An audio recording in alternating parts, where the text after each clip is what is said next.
Well, the blockbuster Amazon docuseries on the Duggars just dropped. And y'all know when the Duggars are in the news, I've got some shit to say. So let's get into it.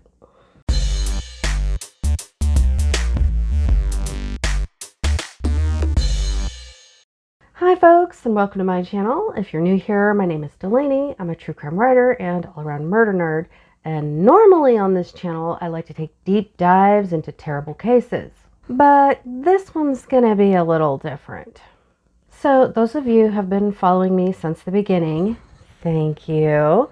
You know that I have some pretty strong opinions about the Duggars. After Josh's arrest, when Jim Bob was running for the state senate, I made a whole video. Go check it out after this if you want. So when I heard that Amazon was going to be doing a documentary on them, I was there for it. I stressed myself out for an entire week trying to make deadlines and get stuff done so that I could set aside the full 4 hours I knew I'd need to binge watch this thing in one go. So if you haven't watched my first video on the Duggars, you might be asking, Delaney, why are you so obsessed with the Duggars? I'm glad you asked. The reason is I have lived in Fayetteville, Arkansas most of my life. It's a college town, and like most college towns in red states, it's a blue dot in a sea of red. It's full of artists, hippies, LGBTQ+ people, and loudmouth purple-haired feminists. You know, all the kinds of people the Duggars hate. And thanks to Republican gerrymandering, we don't get much of a say in how our state is run. You might remember in the series, Jill mentions that Jim Bob ran for state representative twice and won. Yes, Jim Bob Duggar was my state representative in Little Rock for 4 years. And fellow cult member Jim Holt, who is just as bad as Jim Bob, also has a background in state politics. He served in the State House of Representatives for 1 term and then in the Senate for another term. But even when Jim Bob wasn't serving in state Congress, he and his family were meddling in Fayetteville's local politics. In 2014, Fayetteville had proposed an anti-discrimination ordinance which would have made it illegal to discriminate against anyone in the LGBTQ+ community in the city of Fayetteville. But even though the Duggars live in Tontitown, which is a whole different town than Fayetteville, the Duggars marshaled their cult followers and supporters to fight against it. Michelle even recorded a robocall that went out to pretty much every Fayettevillian. Hello, this is Michelle Duggar. I'm calling to inform you of some shocking news that will affect the safety of Northwest Arkansas women and children. The Fayetteville City Council is voting on an ordinance this Tuesday night that would allow men, yes, I said men, to use women's and girls' restrooms, locker rooms, showers, sleeping areas, and other areas that are designated for females only. If you want to hear the whole thing, I put a link to it in the description. So, after years of seeing this family portrayed as wholesome and positive on television, with the only criticism being what Josh had done, which, don't get me wrong, was pretty bad, I was really looking forward to this docuseries. I had 3 big issues I was really hoping it would expose. 1, the toxicity of the IBLP cult, the way that the teachings essentially create a culture of predators and victims. 2, the Duggars' political influence on the state and the country as a whole. And 3, the good old boy network here in Arkansas that helped Jim Bob cover up Josh's crimes in the first place. Then, when I saw the trailer and the first words out of their mouths were, "World domination was the goal," I was like, yes, finally. So on the day the series dropped, I couldn't wait. I watched the first episode on my lunch break, and then as soon as I clocked out for the day, I sat down and ran through it immediately. And spoiler alerts, just in case you haven't watched it. But go watch it, then come on back and let's talk about it. The first episode is a perfect introduction. It starts out with Jill, which basically centers her voice in all of this, which is so good. She was obviously tore up, and I do feel really bad for her. But I also have to wonder, if none of this had come out to the public, would Josh ever have been held accountable? Anyway, this first episode pretty much lays everything out, setting up all the plot points the rest of the series will go into more depth with. It immediately links the IBLP with the Duggars, shows how Jim Bob got his start in politics, his connections to Mike Huckabee, and Tom Cotton, who's been representing Arkansas in Congress since 2013, but they don't mention his name. The interview with Jim and Bobby Holt shed some light on that stern talk that Jim Bob had a state trooper give to Josh, the state trooper that was a close friend of Jim Bob's, who later was convicted twice of possession of child PORN, and who, by the way, has since been released from prison on parole. They also confirmed my suspicions about where Josh went on that first rehab trip to Little Rock. It had been the source of a lot of speculation since Jim Bob and Michelle were always kind of cagey about the details, and the IBLP apparently never opened that ATI center and claims to have no records from it. Anyway, episode 2 really got into how the IBLP is essentially an abuse cult, and not just physical abuse. There's the educational neglect and abuse that the kids suffer. It's not as widely recognized as a form of abuse, but more and more researchers are beginning to see the serious negative effects that not giving kids a decent education causes. And these victims spoke to that. It goes into the parentification that the girls are forced to endure. And, of course, the physical abuse, like the kind Michael and Debbie Pearl recommend. And I'd just like to point out here that in Arkansas, the child abuse laws have a specific carve-out that sounds like it was written by Michael Pearl himself. And of course, the survivors talk about how wives are pressured to stay with their abusers or take them back even after they've gone to prison.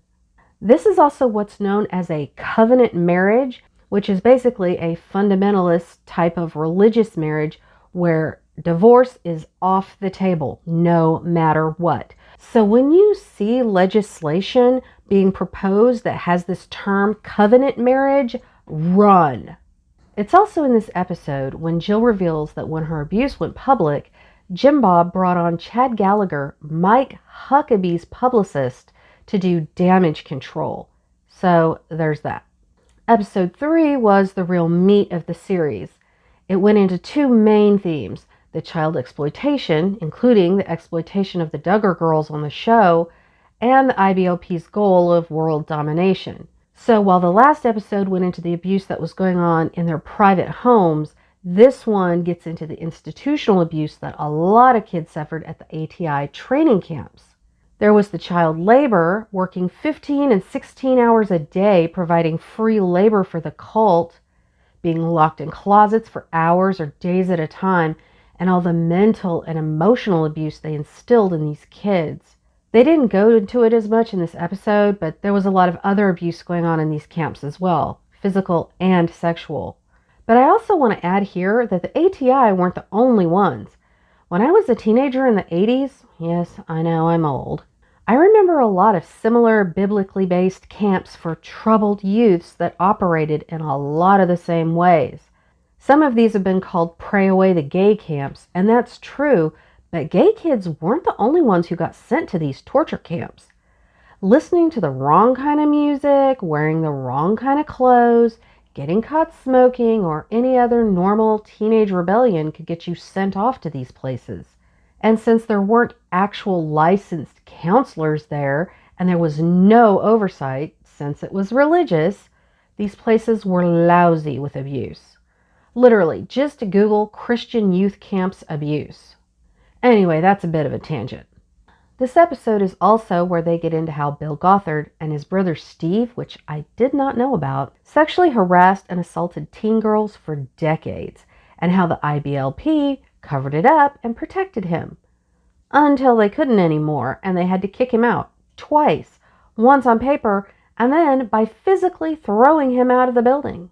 And isn't it interesting that these religious organizations that preach that women and children should be submissive and that demand obedience to authority end up getting caught protecting abusers? Isn't that interesting? Almost like there might be a pattern there. Anyway, then Jill tells her story of how her dad, with the complicity of TLC, exploited her for the show. Her story of being forced to let them film her in labor broke my heart. Having given birth myself by C-section, that level of invasion of your most intimate bodily autonomy feels almost like a kind of sexual assault.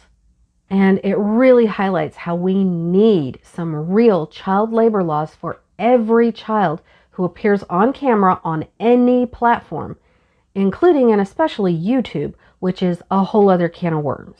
Jill also explained that she worked for 7.5 years as an adult without pay. How are Jim Bob and TLC not guilty of human trafficking? Back to the IBLP. This episode confronts their political agenda and power head on, and I am here for it. They talk about how the ATI's lessons are being taught in schools, prisons, police forces, and I have definitely seen that, at least here in Arkansas, where the Duggars and folks just like them have way too much power. So the final episode centers on Josh's arrest, which is considered to be the final downfall of the Duggars. People close to the Duggars said that Jim Bob and Michelle lied to their faces about what was going on, and through their publicist, the one that had worked for Mike Huckabee, they lied to the general public. But those of us who know a little something about the Duggars kind of figured that this was what was going on. For one, it was the Department of Homeland Security, which means either terrorism or child PORN. And two, it was Josh. Like I said in my last video, he showed who he was when he was a preteen, and that's not something you can just pray away. This is where the series highlights, again, the IBLP's goal of world domination. I would have liked for them to use the better, more accurate term of Christian nationalist. Yes, they want to eventually rule the world, but their immediate goal, which they have made significant progress towards, is turning the United States into a Gilead-style theocracy. The series talks about how graduates from Patrick Henry College, like Madison Cawthorn, are groomed, yes, that is the correct word, to step into positions of power in order to enforce the cult's worldview on the rest of us. They mention at one point that Josh had worked for FRC Action, but I wish they would have dug into that a little deeper, because FRC Action is the Political Action Committee for the Family Research Council, another right-wing think tank that promotes the same intolerant, sexist, and homophobic horseshit that the IBLP does. The FRC Action, which is headquartered in Washington, D.C., lobbies primarily to strip away civil rights from women and the LGBTQ+ community. The series did show how the recent Dobbs decision revoking women's right to bodily autonomy can be traced to the influence of the IBLP and organizations like it, and I was glad they did. And this right here is why I hate Jim Bob and Josh with the fury of 1,000 white-hot suns. They aren't just ignorant, hateful, and abusive. They have been working to enforce their toxic beliefs on everyone else. The Constitution be damned. The final scenes of the series were of the victims of the IBLP speaking out. It made for a perfect bookend with Jill's voice at the beginning of the series. It was emotional and powerful.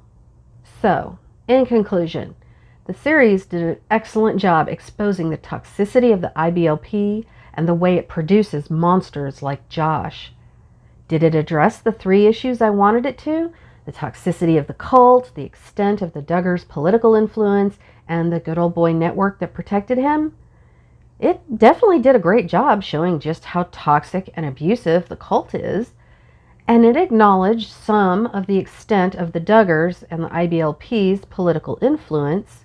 My only critique is that I wish it would have exposed the good old boy network that protected Jim Bob. While it did point out that they were tight with Mike Huckabee, it didn't address all the ways that local officials worked to sweep Josh's crimes under the rug, such as the fact that the Springdale Police Department said that stern talk with Hutchins counted as reporting it, thereby making the statute of limitations run out on Josh's crimes. It didn't address the fact that Stacy Zimmerman, a right-wing judge appointed by Mike Huckabee, tried to quash In Touch's FOIA request for the report, and then ordered the report destroyed and removed from the public record, which is why the In Touch copy was used in Josh's trial. It is literally the only copy of that report in existence.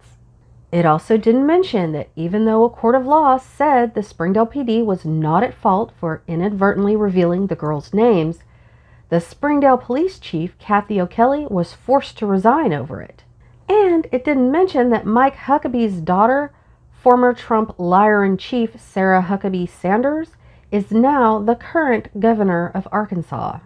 But outside of that one admittedly small point, it was an excellent documentary. It finally explains the exact things that I've been screaming about for years.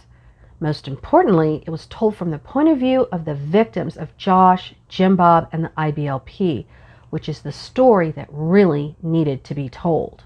So if you haven't seen it, go watch it now. And if you've already seen it, go back and watch it again. Anyway, that's all I've got to say about it for now. Till next time.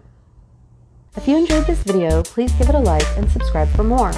You can help me make more true crime content by supporting me on Patreon, where for as little as a cup of coffee, you can get early access to videos, bonus content, and free Murder Nerd merch. The link is in the description.